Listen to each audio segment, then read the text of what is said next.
Sa kabila ng pananalasa ng Bagyong Karina at Southwest Monsoon sa bansa na nakapekto sa maraming sektor, sinabi ng DA na wala silang nakikitang dahilan para itaas ang presyo ng bigas sa merkado.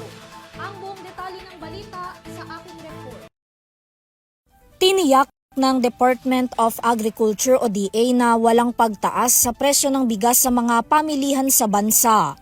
Yan ay sa kabila ng pananalasa ng Bagyong Karina at Southwest Monsoon kamakailan na nag-iwan ng malaking pinsala sa sektor ng agrikultura.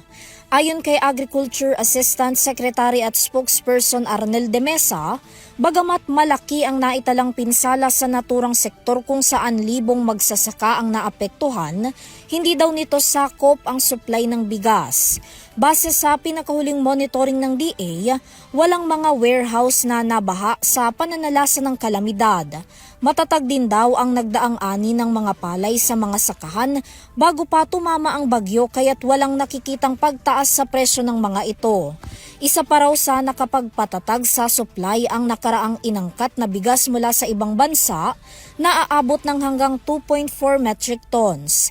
Samantala una nang iniulat ng DA na tinatayang aabot na sa 698 million pesos ang damage and losses sa sektor ng agrikultura, kabilang dyan ang nasa mahigit 30,000 magsasaka na apektado rin.